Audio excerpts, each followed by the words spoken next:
She's Susan, That's Stephen. and we're not important in this story. We're really not. Because the really important people, this I got is another. Martin Theodore. Here's Edwina. And they are the important ones. They are Small Cats, Big World. Thought we might tell you how they came to us. How we became Small Cats Discovering a Big World. So, a couple of years ago, our teenage daughter had been asked to help out an elderly neighbor who wouldn't be able to take care of her cats at home for a while. It was supposed to be 3 weeks. Ended up being almost 4 months. Not a problem. Quite sweet cats. They joined our family of animals, who is Norbert. Norbert is our puggle. George is our other cat. George, well, the vet classifies him as a cat. He's really just a small panther. We'll introduce him later. He'll come in a bit. Anyhow, so after 4 months of having our lovely Bomber and Miss Kitty, So, we thought we had plenty of animals. And we were perfectly happy to have Miss Kitty and Bomber, but we were also very happy that they went home. 2 days before Christmas? yeah, as a Christmas present, the house was calm. Over here, you'll meet Haru later on. So just for Christmas, they got to spend Christmas at home, which was great for them, and things were calm at our house for a few days. So Christmas Day dawned bright and clear. We had a lovely party with the family, enjoyed time, had roast beef, opened presents, and after a long day, a household full of introverts all decided to go home, take a rest. And then we get a phone call. So my brother called us up. He's not really familiar with animals, hasn't really had pets, and he said, I need some help. I think I found some kittens. Actually, in fact, at first he thought he had found some kind of wild animal that was in this shed. But as he was kind of wandering through and moving things around, he found this tiny little fur ball come out very boldly to come and say hi to him and beg for some food. And he knew that he had to help. He didn't know quite how many there were at the time. So he kept looking, trying to find these poor, sad, cold kittens on a cold winter night. And he found 5 of them. To be clear, by the way, when we say cold, this is Central Texas. It does get cold at night, but we're not talking 7 feet of snow. So he said, I have these 5 kittens. Can you come help? Now, as we mentioned, it's Christmas night. No place is open, and there are these poor little kittens. Their mama seemed to have disappeared, so I said, okay, we will come. We will take them for a day till tomorrow morning. We'll keep them warm, fed, and in the morning, we'll go down to the shelter and they will be safe and cared for and find a good and happy home. You can see where this is going. Yeah, that was where it all started. So we collected 5 little kittens, and as we had them all in a little basket to carry them home, we heard yet one more sad, pitiful, pathetic mew. So that sad, pitiful, little, tiny mew. And we went searching, and we found one more itty-bitty thing. He'd gotten separated from his siblings, was cold, sick. He was in fact so sick, he had an eye infection, and it was just so sad. So our daughter, the same one who volunteered to watch Bomber and Miss Kitty, said, he's so sad and sick, and we need to care for him. You see where this is going, right? So, the second day of Christmas dawns bright and clear, and we called up the shelter and said, we have these sweet little kittens who've lost their mittens, and they began to cry. When can we bring them in? And they said, No, it's the day after Christmas, and we're all taking some vacation time. How about next week? to which I said, okay. Now, at this point, we saw what was coming. And I very clearly told all of our children, you are under no circumstances allowed to fall in love with any of these kittens. Please do not.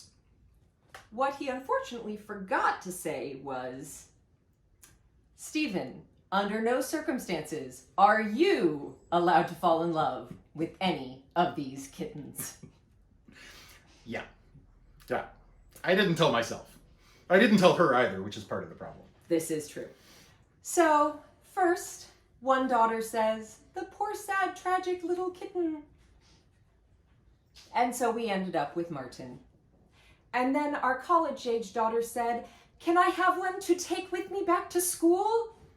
And so we got Haru.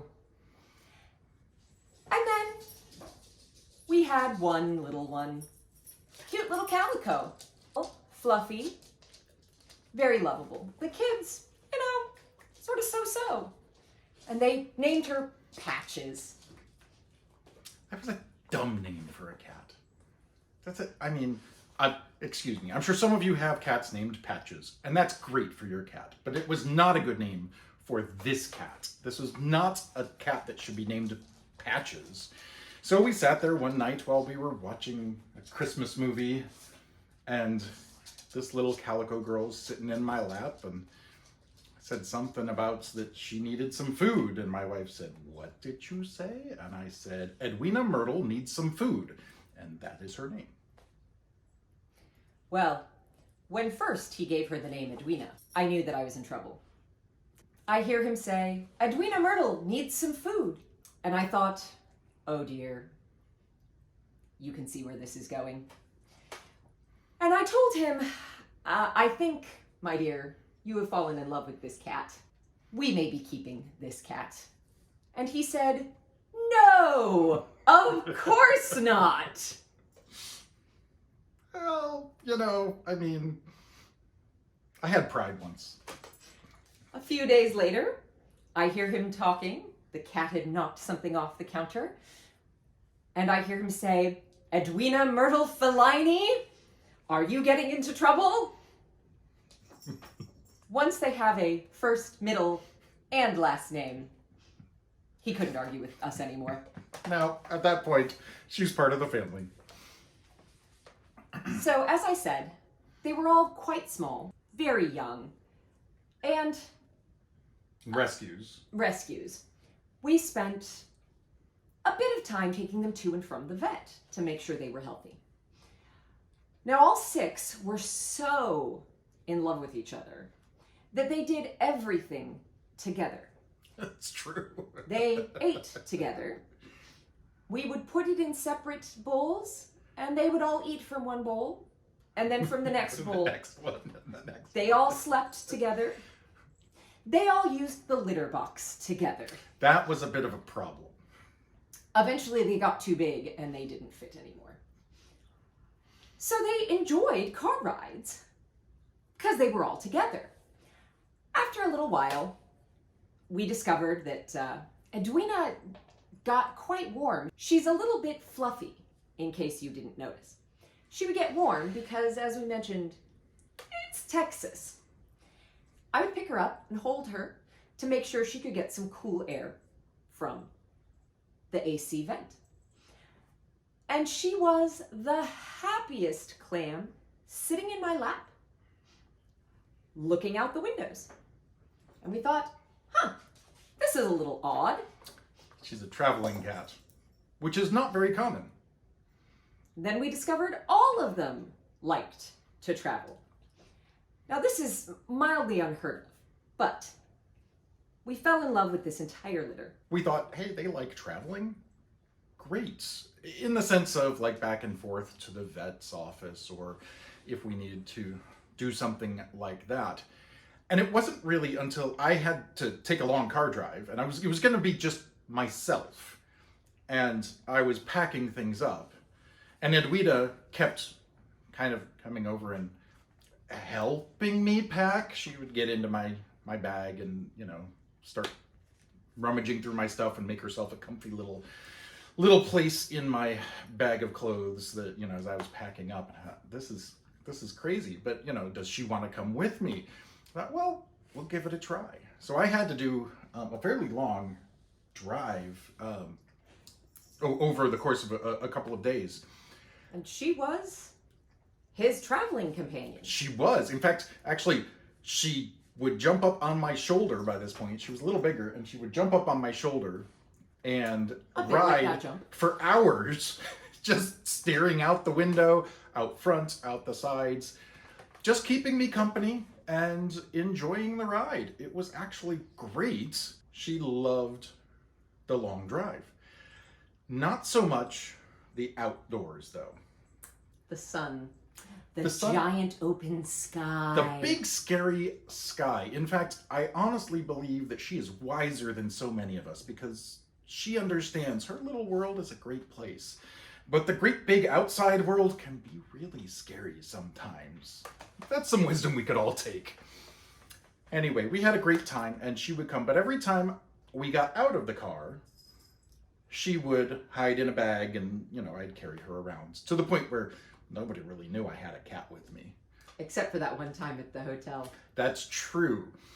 It was breakfast at the hotel, the complimentary breakfast, and she poked her head out of her bag at that point because she could smell all the good stuff that was there for breakfast. I was a little afraid I was going to get into a little bit of trouble, but the people working at the hotel thought it was just adorable and started offering her all the food, so I guess it was okay. That does seem to be the constant thing. That These cats have been offered food in a variety of strange places, pretty far from home. As time went on, the cats joined us for more and more road trips, more and more car rides, more and more visits to stores, restaurants. Home Depot was a favorite. They learned and loved to walk on leashes and be carried almost everywhere. So a little over a year ago, we'd had a trip planned, and we decided to see how it would go. And we brought Martin along to come along with our daughter and see where that would be. This was a bit more of an exotic trip. But that's a story for another video. Welcome to the small cats' big world. As they travel, we hope you join us to experience the world through their eyes.